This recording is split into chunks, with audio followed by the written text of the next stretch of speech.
अस्सलामुअलैकुम। आज मैं रमजान स्पेशल में मोस्ट फेवरेट आलू के क्रिस्पी फूले हुए पकोड़े बनाऊंगी। ऐसे क्रिस्पी फूले हुए पकोड़े बनाना बहुत आसान है। ये आलू के पकोड़ों को बनाते हुए ना ही तो हम इसमें बेकिंग पाउडर और ना ही बेकिंग सोडा ऐड करेंगे और बिल्कुल हल्के फुल्के ये पकोड़े बनेंगे। तो आज की इस रेसिपी में मैं क्या ट्रिक आपके साथ शेयर करूंगी जिसकी वजह से आपके पकोड़े एकदम खस्ता, करारे और फूले हुए बनेंगे। तो आप वीडियो में दिए गए सीक्रेट टिप्स को फॉलो करें और बनाएं एकदम परफेक्ट, करारे, क्रिस्पी, फूले हुए पकोड़े। रेसिपी अगर आपको पसंद आए तो लाइक कीजिए, शेयर कीजिए।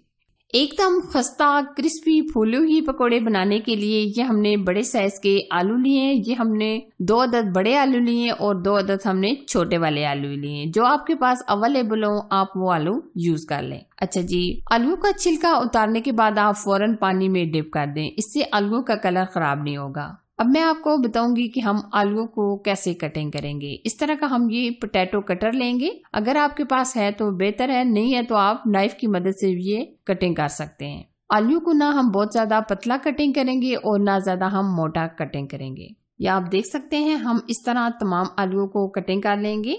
या आप देख सकते हैं हमने आलू कटिंग करके पानी में डिप कर दिए थे। आप देख सकते हैं पानी एकदम धुंधला हो चुका है। अब हम 1 से 2 पानियों के अंदर पोटैटो को अच्छी तरीके से धो लेंगे ताकि जो एक्स्ट्रा स्टार्च होता है पोटैटो के अंदर वो निकल जाए।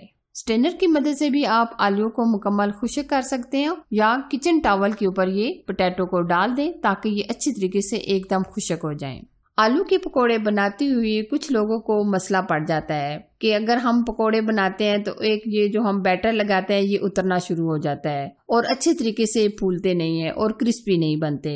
कुछ लोगों का ये मसला होता है कि पकोड़े हम फ्राई करते हैं और कुछ देर रखने के बाद ही एकदम नरम पड़ जाते हैं। लेकिन अगर आप वीडियो में दिए गए स्टेप को फॉलो करेंगे तो इंशाल्लाह आपके पकोड़े बहुत ही क्रिस्पी और खस्ता बनेंगे। ये हमने आलू को किचन टॉवल के ऊपर डाल दिए हैं। ये तकरीबन 5 से 7 मिनट के अंदर ही एकदम ड्राई हो जाएंगी। तब तक हम बैटर को रेडी कर लेते हैं। अब हम लेंगे बेसन। ये हमने तकरीबन लिया है 1.5 कप के करीब। अच्छा जी, अब हम आलूओं को क्रिस्पी करने के लिए इसमें डालेंगे चावल का आटा। ये हमने 3 से 4 चम्मच लिया है और अगर आप चावल का आटा नहीं डालना चाहते तो आप कॉर्नफ्लावर भी डाल सकते हैं। अब हम इसमें हस्बे जायका नमक ऐड करेंगे। हम डाल रहे हैं चाय का आधा चम्मच, हल्दी पाउडर चाय का आधा चम्मच, सुरख लाल मिर्च का पाउडर चाय का 1 चम्मच, 1 चम्मच हम इसमें जीरा ऐड करेंगे और चिली फ्लेक्स चाय का आधा चम्मच। अब हम ड्राई मसालों को अच्छे तरीके से मिक्स कर लेंगे। पहले आप अच्छे तरीके से ये ड्राई मसाले को मिक्स कर लें, फिर उसके बाद हम थोड़ा थोड़ा पानी डालकर बैटर को रेडी करेंगे। पहले हम 1 कप पानी ऐड करेंगे और बाद में हमें जरूरत पड़ा तो हम मजीद पानी डालेंगे। आप अच्छे तरीके से इस तरह चम्मच की मदद से मिक्स करें ताकि कोई गुठली वगैरह ना रहे। अब हम इसमें मजीद थोड़ा सा और पानी ऐड करेंगे और साथ साथ हम पानी डालते रहेंगे जब तक अच्छी तरीके से ये गाढ़ा सा बैटर रेडी नहीं हो जाता। या आप देख सकते हैं हमने बैटर को बहुत ही अच्छी तरीके से फेंट लिया है। आप देख सकते हैं बैटर हमारा इस तरह का होना चाहिए, ना ज्यादा थिक ना ज्यादा नरम। जितना हम अच्छे तरीके से फेंटेंगे इतने ही अच्छी तरीके से हमारे फूले हुए पकोड़े बनेंगे। अब हम इसमें डाल देंगे हरा धनिया। हरा धनिया हम सिर्फ 1 चम्मच ऐड करेंगे। हरा धनिया शामिल करने के बाद आप अच्छे तरीके से मिक्स कर दें।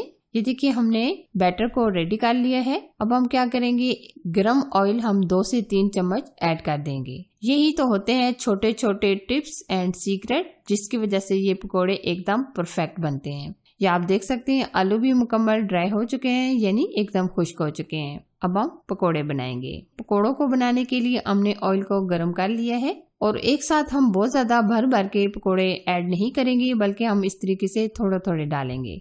हम जैसे जैसे ये पकोड़े फ्राई होते जाएंगे साथ साथ हम और डालते रहेंगे। या आप देख सकते हैं माशाल्लाह कितने जबरदस्त हमारे पकोड़े फूल रहे हैं। अब हम गोल्डन कलर आने तक पकोड़ों को फ्राई कर लेंगे। कुछ लोग आलू के पकोड़े बनाते हैं और बेसन को बहुत पतला छोड़ देते हैं जिसकी वजह से ये ऊपर वाला स्किन उतरना शुरू हो जाता है और खाली आलू रह जाते हैं। तो अगर आप रेसिपी को मुकम्मल ध्यान और तवज्जो से देखते हैं तो इंशाल्लाह आपके पकोड़े एकदम जबरदस्त, क्रिस्पी, खस्ता, फूले हुए बनेंगे। इंशाल्लाह जो ये रेसिपी देख कर बनाएगा, जो बिगनर है, ये उनके लिए मैं बता रही हूँ। वैसे तो पकोड़े हर कोई बना सकता है, ये बिगनर के लिए ये मैं बता रही हूँ। ये देखिए जी माशाल्लाह बहुत ही प्यारा सा गोल्डन कलर आ चुके हैं। पकोड़े हमारे बहुत ही जबरदस्त फूले हुए तैयार हो चुके हैं। अब हम निकाल लेंगे और बाकी के पकोड़ों को भी हम इसी तरह फ्राई कर लेंगे।